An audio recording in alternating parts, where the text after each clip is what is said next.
Just real quick. Welcome to the Shmoo Daddy streaming experience. We're doing some more deck guides. Today we're going to do a deck guide on the most unplayable OP deck out there, extra large Call to Arms Paladin. And as of promised, I promised I would bring in better players than me to talk about these decks. Because even though I know enough to be dangerous, I'm not an expert in all of them, and so I thought I would bring in Filtrophobe, the man himself, to talk about his favorite pet deck. Filtrophobe, tell us a little bit about yourself while I share my screen so that you can see what's going on. Yeah, if the accent wasn't already clear, I'm one of the many top Legend Wild Australian players. And I've been playing Hearthstone for quite a while. I took a break a few years ago and then came back into it in the Wild Open. And then got into THL from there, and I've stuck around as a result of THL. So yeah, and I started trying really hard on the Wild Ladder about 2 months ago. And did you hit wrong? Did you hit one Filtro before your break, or was it post break? Is it just recently you've been hitting one, like fairly regularly? You're up there. You've hit one with Seedlock. We're gonna have you back on for Seedlock at some point, but you've also hit one with this deck. Yeah, so before I took the break, I just got into the top 100. I think it was during Nathria. Okay. And then played. So I was playing pretty actively during Nathria, and then I took a break after a little bit after that. Nathria was a really good meta. I miss Nathria. All right, let's get down to some brass tacks. So first things first that I think is important is, I think if you can see my screen, I think the list I have up here is the same as your list. I even cut the horn, which we talked about. I cut the horn to put in a second Explodeneer. Let's start with stuff on the fringes, because like everybody knows why Call to Arms is in there. I think everybody knows, everybody knows why Crusader Aura's in there, or Prismatic Beam and Showdown. That's not really the important part of the deck. Let's talk about some of the fringe cards to start. We have 2 flash sales in here. What's the purpose of our flash sales? Yeah, so flash sale came about. There are a bunch of, I suppose a few of us were looking at the stats on the standard aggro paladin that's floating around right now. For context, it's a deck that plays a lot of 1-drops, for those who don't know, and it goes really wide, and then it just aims to buff up a board. Yeah, it's comical. Best cards it's all 1-drops. It's just like it looks like an arena deck, and then all of a sudden it's like boom, you blow out. Yeah, and the 2 best cards in that deck are Crusader Aura and Flash Sale, and the stats are pretty comparable to each other. So I was looking at that and going, maybe Flash Sale is actually just a good card. And yeah, this is a deck that tries to go wide and it wants to build a board that just doesn't get removed, and Flash Sale is really good at enabling that game plan. And I think sort of missed in all of this too with Flash Sale is you do get like for a 4 mana, you do get like a 4/2 Divine Shield. Like what was that bot with Magnetic that's like crying in the corner, where it's like Annoyatron. Yes. Annoya module. And it's crying in the corner because it doesn't buff the board +1/+2. It's a nasty card, so it makes sense, and it has some synergy with Artoreth. So like yeah. Decent inclusion. I don't see it in a lot of lists, and I do think that's a mistake. Yeah, it's pretty much only been propagated through, shall we say, the engaged wild community. It hasn't really showed up on a lot of like the deck list sites yet, so not many people. It's not like it hasn't become popular in HSGuru or anything. And I know me, for example, I usually play on mobile, so my stats don't even go up to Donkey most of the time. So that's the technology. I think 2 Tigress plushies is going to surprise some people. I've seen 1 in some lists. But you like 2? You want to give some like quick like why 2? Yeah, so Tigress plushie is an incredibly important card debating Disco. Mm-hmm. Obviously, Showdown Beam is your main win condition in that matchup, but there are times where you only get Showdown or only get Beam, and Tigress plushie plus Crusader Aura is your main win condition in those scenarios. And I imagine, like, in a lot of ways, the mini is just as important as the front half because, okay, you play the front half on 4, that has lifesteal and rush. That removes, let's say, a tiny knight or some sort of or a Malk imp, some sort of high target, and you heal for 3.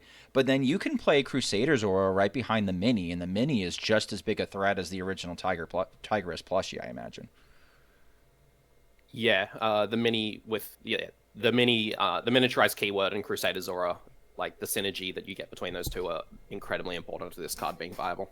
All right, so there's a little bit of synergy there that fits in. I do see we do have one Trinket Artist. Sell me on Trinket Artist. Why is Trinket Artist? So we would run 2 Trinket Artists if it didn't have such extreme anti-synergy with Nerubian Weblord. Okay. So it's an incredibly powerful card, but it has large amounts of anti-synergy with the most important game plan in the deck, which is sticking a Weblord in a lot of matchups. So it can be very hard to play. So it's good enough to warrant a slot. Some people will argue it should be a 2 of, but just drawing Crusader's Aura is so important for this deck. And you've also got some very high impact Divine Shield minions. So Trinket Artist is just it's a really good value card in this deck. If you're not hitting Torith, you're hitting Tigress plushie, right? So that makes a lot of sense. Yeah.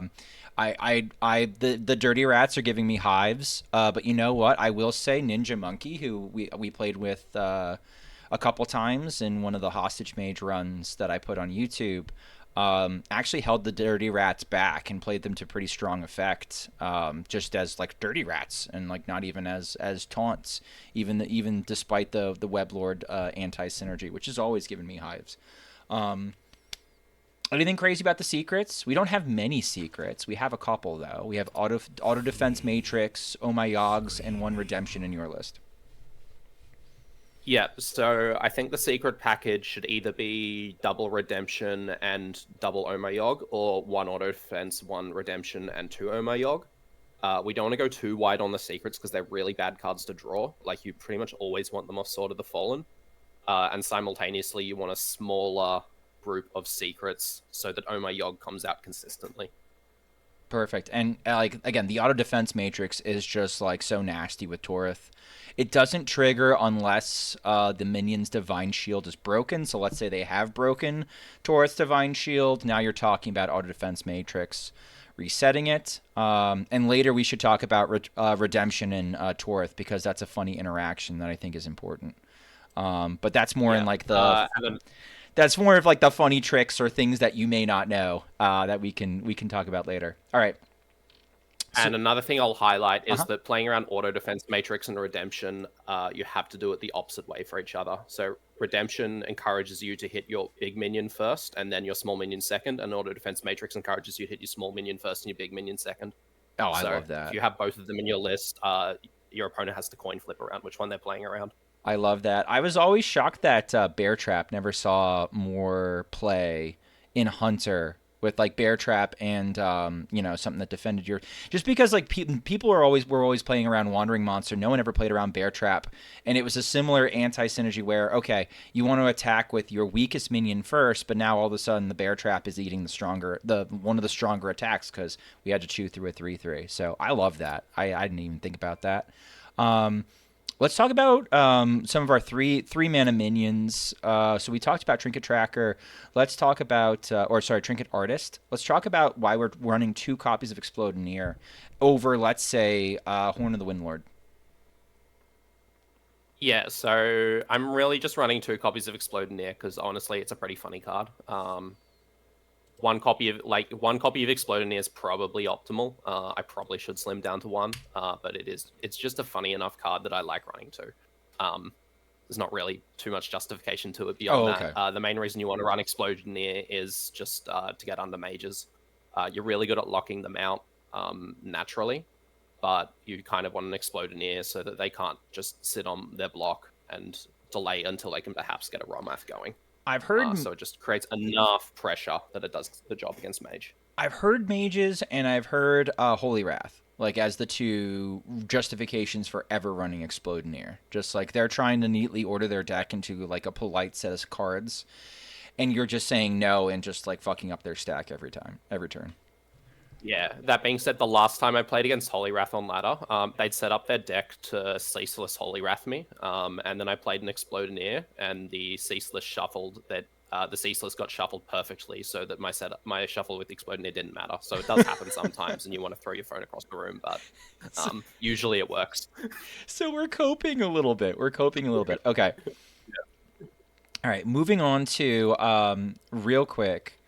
I had a couple of questions sort of lined up for Filtrophobe beforehand because that I wanted him to sort of think about, because this is how I'm sort of breaking this down. So let's just start with like a basic mulligan for this deck. So you don't have a lot of time. You've just given someone the code, but you got to run. You got to do work. You got to like feed a kid or something like that.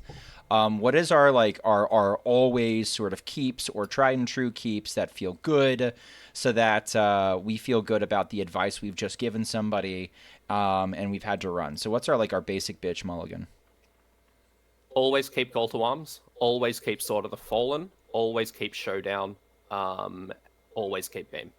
Okay. Always keep Showdown. Always keep Sword of the Fallen. Always keep Beam. Okay. Now we have a little bit. If you know you're playing against a hostage mage or a really, really fast combo deck, don't keep Beam. Okay, don't keep Beam against a fast combo deck or a deck where you think Beam is going to be absolutely fucking useless. Got it. And Showdown as well, I'm assuming, then, if that's the case? Showdown is still a bit contextual. There are a lot of combo decks that, like Nazmani Priest, I'll give an example. Oh, you can good. just play Showdown on 2 and trade trade them all into each other, and it breaks their animate dead for the entire game. But apart from that, it can be a bit contextual. But Showdown's usually a keep, and if you have Showdown and Beam, even if you're playing against combo, you should just keep it. Yeah, because you're just getting free 3/3s in theory. Yeah. If you pull it right. Okay, so now let's get into a little bit more into the weeds. So what are some like deviations in matchups? We get a little bit more complicated with our mulligan, where let's say we get a little bit we found ourselves a little bit inspired by certain card combinations that we find in our hand. So what are some other things now that we've talked about the basic mulligan, which is again Call to Arms, Sword of the Fallen, Showdown, Beam. What are our other mulligans that we might consider keeping in specific situations, or just like, hey, we got this special set of cards, let's keep this instead? Sorry, and the one thing I will call out as well Sure. is that if you're playing against Disco, you should keep Ursine Maul. Okay, Ursine Maul against Or Disco. Is that because just go find Showdown, or is that just is that a breakpoint thing? It always tutors Beam. Okay. Right. Excuse me, Beam. Right. So you're always finding Beam. So Ursine Maul is just like, okay, I'm guaranteed to go find myself a Beam. So if you see a Warlock, you're basically keeping Ursine Maul as well. Okay. Yep. All right. So again, so more specialized mulligans now. What do we think? There are some matchups where sticking a weblord just wins the game. So I'm specifically looking at Holy Wrath Paladin here. I don't think there's anything else that I just hard keep a weblord against. It's pretty much just Holy Wrath Paladin. Would you keep it against Hostage Mage, or is that a little? Sorry, No, I don't like keeping it against Hostage Mage because if you play it on 2, you may not have the tools to protect it, and then it's a waste. Gotcha. I used to love Weblord into Imbue Mage. I know you don't see too many Imbue Mages up by where you play, but I like coin Weblord against an Imbue Mage. Like I think if I saw a mage and I knew my rank and I knew it was probably Imbue Mage, I might consider it. Now they do have drinks and they do have ways of removing Weblord, so I think along the same lines that you're saying, it might not be worth. But I don't know. I like the idea of making all their Imbue cards plus 2 mana. And watching them squirm for a little while as they try to figure out how they're going to deal with it. I haven't seen an Imbue Mage in so long. Like, they just don't exist at Top Legend. But if I knew I was playing an Imbue Mage, I would keep a Weblord. Okay. Yeah, there's not many reasons to keep anything outside the mulligan. It's pretty much... and the other thing is, if you know you're playing against a slow druid, keep Crab Rider Seal of Blood. Oh, I like that. Okay, so that you're, like, guaranteed... Like, they can't remove the Crab Rider unless they, let's say, coin a swipe. If they coin a swipe, you're kind of hosed, but, like, what are you going to do? But you're guaranteed to make a pile of damage. Yeah. Perfect. All right. How about common mistakes everyone makes? So what are these things that you see other Call to Arms players do, and it just makes you cringe, makes you crack your teeth, like just cringing? Playing Oh My Yogg on 1 is the main one. What's wrong with Oh My Yogg on 1? You'd prefer it to hit something that isn't a coin. There you go. That's the main thing. It's really good at protecting a board that you already have. It's not really... If you don't have anything going on, Oh My Yogg doesn't achieve anything. Got you. All right. And how about any other sneaky tricks, tips, play patterns, interactions that we should know? I did hint a little bit at the Torith and the Redemption and Divine Shields. What happens with that? Oh, sorry. And the other common mistake, people are really bad at setting up Crusader Zoras. Sometimes it's good to just set up a Crusader Zora when you've even got 1 or 2 minions in play. I notice a lot of people are really hesitant to play the Crusader Zora. Me too, by the way. Especially if they have rush tools in hand, and it results in them losing board because they develop all their minions onto the board. Yes. They have a Crusaders... Instead of playing the Crusader Zora, they play all their minions in their hand, their board gets cleared, and now they have a Crusader Zora in their hand and nothing left, and they've lost the game. Dude, that happens to me all the time. Whereas they just play the Crusader Zora, they've pushed a large board, and now they have refill. Okay, so like so we've held on to our Oh My Yogg. We're playing our Crusader Aura on 4. We're board flooding on 5, and we're playing our Oh My Yogg to help protect it. Maybe a Divine Brew or 2, right? So like I guess that's the logic behind it. Or we're called to armings and we're playing our Oh My Yogg and hoping that stuff sticks. All right. Okay, so cute interactions. What are some cute interactions that we're looking for that end up happening? I already said like the Torith thing. People might not know when Torith dies and is brought back by Redemption, what happens to the Divine Shields? They all refresh back to 3 durability. So you can do some really cute trading and then try to see if your opponent will strategically kill your Torith and then bring it back with Redemption. It's hard to set up, but it does sort of happen. What else are we looking at as far as cute interactions that are worth keeping our eye on? Yeah, the cute interactions are all pretty much around Torith, if I'm going to be honest. Torith has divine, like, setting up positions where they're running into auto defense matrices. As Sinferno said in chat, Torith plus Liadrin is a very powerful card. Another sneaky trick is look to see if you can tempo a Liadrin into a coin Call to Arms, or even if you just play Liadrin on 3 in Divine Druid or set up an Oh My Yogg or Redemption into a Call to Arms. There's a lot of times where you can just sneak a Liadrin in and keep it alive. Oh, I like that. Okay, so you're kind of aggressive with how you play Liadrin because it's going to be really hard to play it on the same turn that you do the other cards anyway. So might as well just set her up, see if she sticks. Kind of like old like the old like Tempo Brand stuff, and see if you could punish people with Tempo Brand. Yeah, and she definitely creates a large response out of your opponent. Yeah. So if you play a Liadrin, they might overcommit to remove the Liadrin, and then you have a lot of ability to refill with your opponent now, having overcommitted to remove something not actually that impactful. Not to reference a different guide, but when I was doing my when I was talking through and sort of brain dumping with Odin Warrior, with my Odin Warrior guide, I was talking about how sometimes you don't want to do like a full skipper combo. Sometimes you want stuff just like alive and on board, because the threat of it sticking makes the opponent react to you as opposed to just hitting you in the face. So soaking up a soul barrage or something. Like there is something to be said about the mind games of thinking about, okay, well, how much is my opponent going to expend taking care of this threat, which is really not worth all that much of my resources, but takes a lot of their resources. And I'm going to win the long game.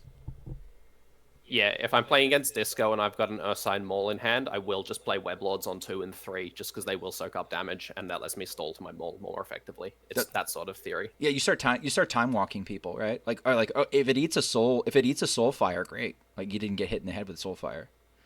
And Sinferno's just got another cute interaction.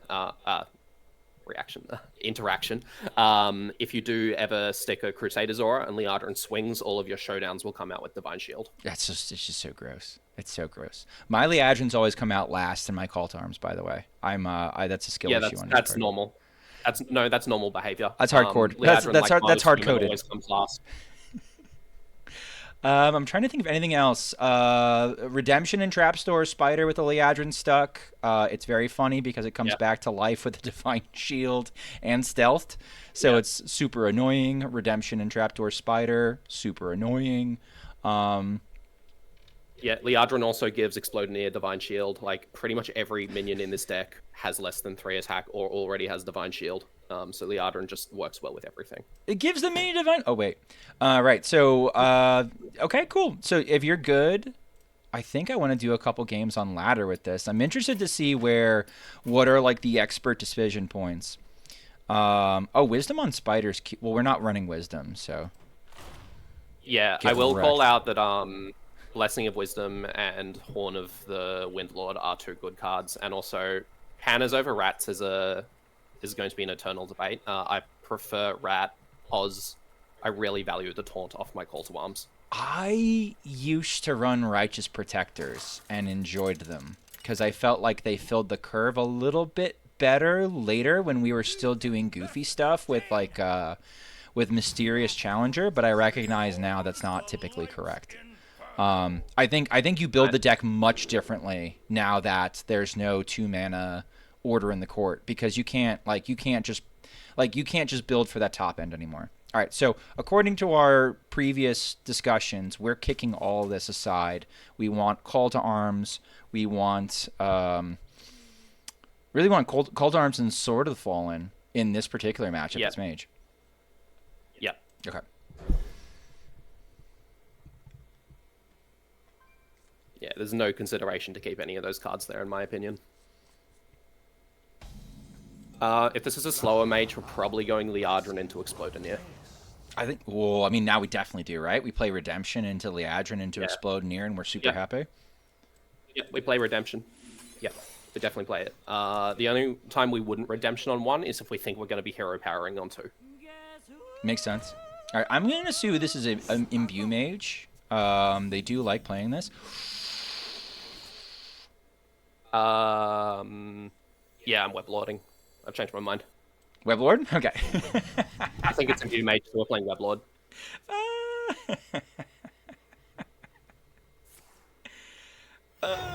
They had to burn a coin. Weto take those. Okay. Played Secret. It's either Objection or Ice Block. So we're always trading into Costume Singer, and I think we run Renathal in case it's Objection. What? I play bad players, dude. Do you want to just rip the Explodinator or the Renathal? Probably the Explodinator. Okay. It gives them something a little different, right? Like, we can't properly protect it, but at the same time, and it's not going to get buffed by the Liadrin, but at the same time, this gives them a problem that they got to worry about. Yeah, they've now got 2 problematic minions. I'm going to say, let's see if Rick Fairgame triggers. Yes! He generated... No, he didn't. Balls. Ass balls. All right, we died. The victory is Unplayable. All right, let's try one more time. Gonna run an played ad. around. I mean, we actually lost the Oasis ally. We did lose to the Oasis ally. It's never Oasis ally. This is a bot, isn't it? White Crane? Who knows, actually. We've got 2 of our power cards that we want. Dump the Crab and the Tauroth. We're dumping Crab and Tauroth, and we are swinging the Sword of the Fallen. Yeah, I don't think it gets us a lot of value. Okay. Had to ask. Somebody would say. Yeah, I get that question a lot. I get that question a ton. Well, why can't this deck just be 30 cards? And I think, like you said, these matchups prove why it shouldn't be 30 cards. Yeah, the simple answer to that question is discard Warlock. The slightly extended version is Shadow Priest bots. Okay, that's nice. We can coin Call to Arms next turn, and hopefully our cards come out in the correct order. They won't. Yeah, you're going to get it's going to be Crab Rider, Dirty Rat, and then Liadrin comes out last. That's exactly what's going to happen. He's put the curse on me, chat. It's not the curse. You rat It's standard fucker. wild All right. experience. That wasn't a rat. That was a neophyte. I know. Was there? Excuse me. The one that Matt London liked. They can't play their 2/3. That draws a shadow spell either. Oh, good point. Oh, we're dead to a hero power. Close. The neophyte was actually one in the game. What if this deck is unplayable? This is the first time I've seen this deck lose to Shadow Priest. Okay, we're gonna unbeam this hand. Perfect. I think this is what contributes to this deck's bad rap. Is just like it's not like we made bad decisions and we lost the game because we made bad decisions. We just lost on draw.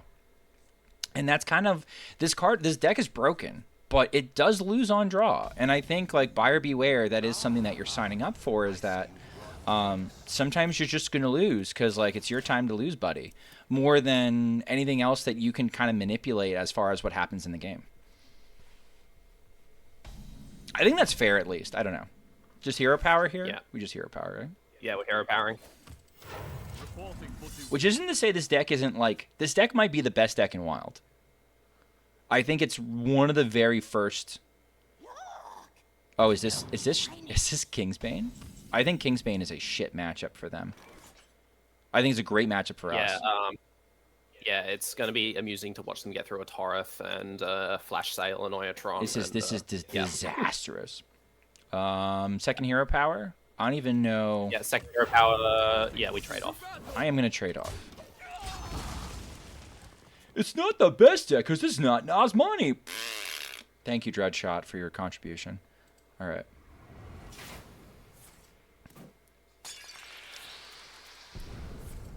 Oh god, there's a fucking mic drop in there. I hate mic drop in we just rip Call to Arms, right? Yeah, why are you even thinking about it? I just want to make sure. Oh, everything came out in the perfect order. All right, so we lose. Well, we don't lose. We feel bad about. So I feel like I'm in therapy. We feel bad about a single attack buff and a Blade Flurry here. But it's still not the end of the game. That is a fair assessment. Stop it. Stop it. Opponent. Opponent. Opponent. Bruh. Okay, can we have our other weblord? No. How do you feel about Crab Rider Seal of Blood? I find that an attractive idea. Now that you've right, it's like I would almost want to get Torith down, but I feel like Torith is going to be so much better after we make this a large crowd. I want to save Torith for after we played a few Divine Shield minions. If we had gotten our weblord, I would have done the weblord and blocked this Shiny Finder play, but now they could be a psychopath and they could be running something like I don't know. Something silly that also does like Deafen or something like that. But what are you gonna do? Yeah, I've expected that they've got a copy of Deafen in their deck. So that's the other reason why I want to save Torith. I want to try to bait out the Deafen. Starfish in the ETC. Tom, don't wish that shit on us. Okay. How do you feel about Torith Divine Brew face and we make one trade into the 3/1? The other thing that I'm potentially looking at here is playing the Tigress plushies out to set up a Flash Sale push for lethal. Okay. That's a better line. I don't think we're in a position where we're scared about dying yet, and that's when I want to play Torith. Okay. So Tigress plushies and then the mini? Yeah. And then the mini trades into the 3/1. Trade into the mini. Are we Divine Brewing the mini? Or are we Divine Brewing our face? I don't think we're scared about... We're not scared of our face yet, so we Divine Brew the 1/1 to try to stick it. Okay. So we're constantly... The philosophy is we are trying to make our minions stick so that we can punish them with our minions sticking. And Divine Shield, as somebody who is an avid enjoyer of Kingsbane, Divine Shield is an absolute nightmare as a Kingsbane Yeah, player. they need 2 blade flurries to get through, or Sure. they need gift. Sure. For a Sure. If Phantom we're Eyes. gonna do Okay, that, sure. Sure. we're fine with that. Down to 19. Are we in worry territory yet? I don't think so. Okay. I'm not sure. This is a question that I'm posing to you as the Kingsbane player. I'm not worried. Beam I'm not costs- worried because I don't think they can kill me from this position. They're gonna have to either doomerang something, or they're going to need to. They have 12 cards left in deck. Zeph would be active, but Zeph isn't going to give them lethal. They're going to need to play at least one more minion that our plushies are going to be able to trade into. We're kind of like I kind of like Showdown flash sale trade into the minions, and like maybe Divine Brew my face. Yeah, I didn't spot that line. That actually sounds really good. Showdown flash sale trade down.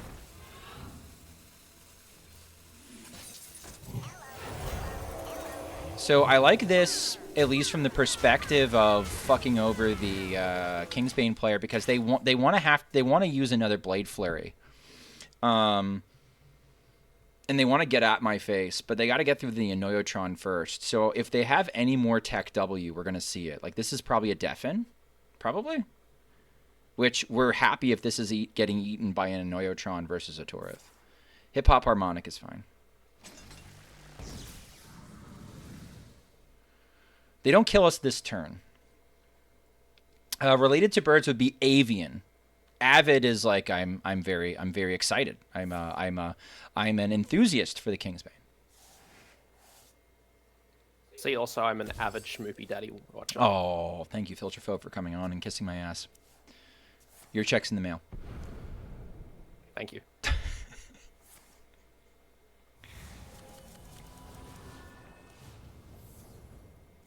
You get to come out from under the stairs for 2 hours today. I'm an adequate Schmoopy Daddy watcher. That's true. So now there's Zephyrus the Great is going to be active, but I don't know if that does anything. I'm an avian Schmoopy Daddy watcher. Okay, see, like that's fine. I think we're excited about that.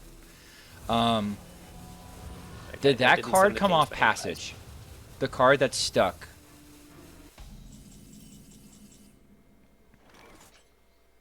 I missed it. It was cut. It was drawn by cutting class. Okay, so maybe it's not. We haven't seen a Shadow of Demise yet. They might have a third.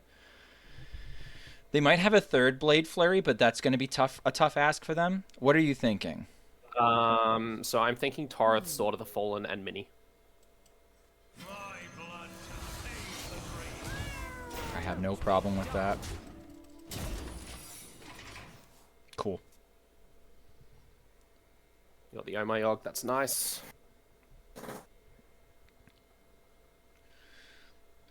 Redemption and Auto Defense Matrix are both still in there. Yeah, I think we would have liked to have seen one of those here because I suspect we might be in a position where I can't believe they healed their face. That's just rude. That is rude. I think we're okay though. I'm a Schmoopy Daddy watcher. Thank you, LoserMan444. Thank you for watching, everybody. Doomerang's annoying, but I actually do like. I don't like that they're hard running Vanish. I do like Gift of Valera. I do like Valera's Gift. Other people make fun of it. I think that's unfair. Okay, next turn we can trade the Torith and Divine Brew it again. Cool.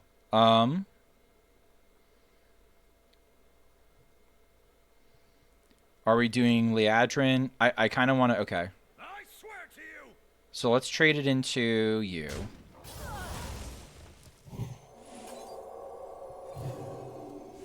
Put shield. Shield's back up. Shield's back up. And then, yeah, Plushie, Liadrin, Crab Rider. Trading? Trading.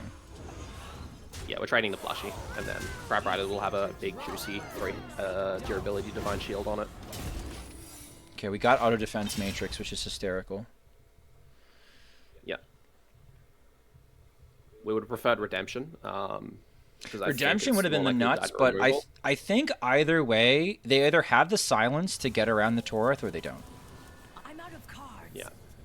And their Zeph is definitely active. It's more if they destroy it with. It's more if they destroy it with Zephyrus. We want redemption. Okay, fair. I concede. Okay. All right, let's play one more. If that's okay with you. Are you still good for one more? Yep. Okay, cool. Let's do one more. Secrets, right? Because it's so good with redemption. Yeah. It was good with auto defense matrix, but it's just I think it's harder to stomach with fewer secrets. Demolishes the meta tyrant Kingsbane. I know. A lot of shamans are bad matchups. We're keeping the call to arms and we're tossing everything else. Are you sure Weblord doesn't buy us some time against a Muck Morpher? Actually, yeah, we probably keep Weblord if we already have call. I think that's the only. I think that's my only thought. I see a lot of. I don't know for a fact that this guy is even shaman, but I might have kept the Maul if I suspected he was even shaman. He's even shaman. All good. I wondered. This is usually even shaman. It's fine. It's fine. It's all fine. This is draw Showdown Beam. What's that? Let's draw Showdown Beam. Yeah, let's just do it. We have the trinket artist that can get us our auras and our stuff. Are we coining the trinket artist? Well, dead ass actually. Are we ever doing that? I don't think so. Okay. I think it's Weblord coin call to arms.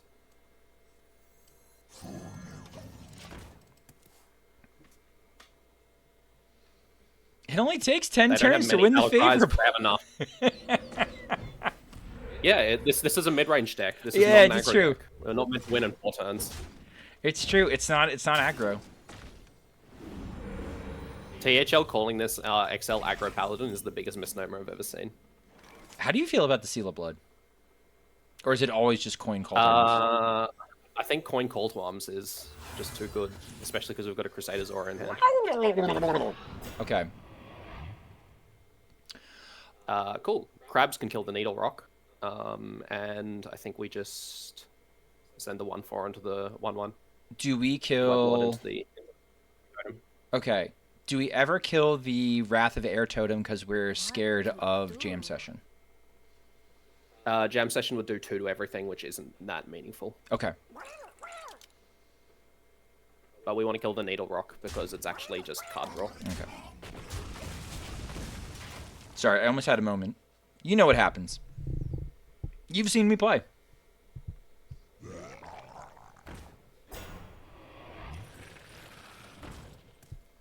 This seems like a great Crusader's Aura.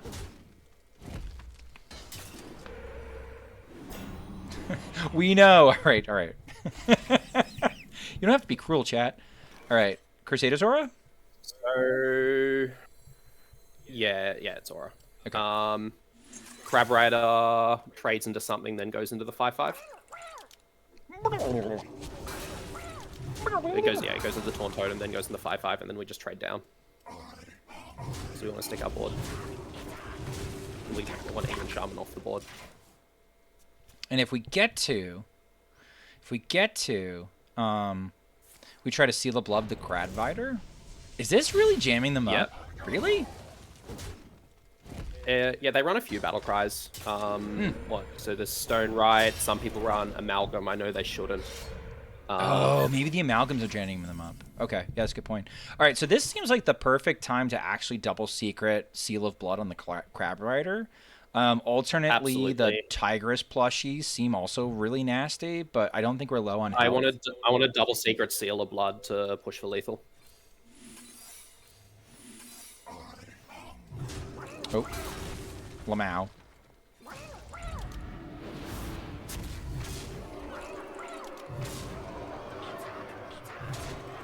All right, in this position, Devolve isn't even all that bad. I mean, they can't devolve effectively either because we have Oh My Yogg up. And they're going to devolve us into 1-drops, which will kill them with Crusader's Aura. Lamau! This game's more representative. this game's more representative of the average Call to Arms game. Sure it is. This is going to be so much fun to edit, because I agree with you. Okay, I agree with you that, like, there's actually a lot more synergy than the deck looks all on its own. But there are games like the first two that we had where it's just like, just shit doesn't work and you didn't do anything wrong.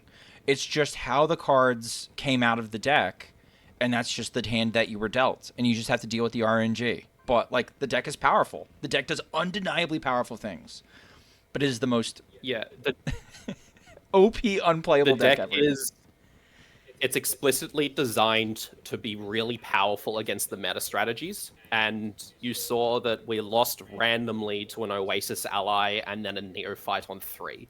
Like, we're losing to the stuff that isn't in the meta because we've got a game plan that's really good at beating what's actually good in the meta, and then you just play against some random nonsense sometimes, and this deck can't deal with it. So that's kind of its issue, right? If you play in like random ladders, you can just see some absolute jank, and it just hard counters you for no reason. But then there are also just so many decks that can't deal with a weblord with a divine shield on it. It's true. No. Battle cries are so important right now. Filtrophobe, thank you so much for your time, and thank you for doing this this little guide and little extra playthrough at the end. Even with mixed results, I think it was very educational and very good. Any last sign-offs, things you want people to know about you, or where to find you, or whatever? You can catch me in random Discord chats, mainly schmoopies, honestly. And I stream very infrequently. We're talking like once every 2 or 3 weeks, infrequently. So you can catch me there. Twitch name is just the same name that I'll be featured. All right, I'll make sure I include Facebook. your stream link in the disco. All right, in the description, excuse me. All right, and if you enjoyed this content, please consider liking, commenting, and subscribing on my YouTube channel, and Filtrophobe's too, if he's got one. I don't know. All right,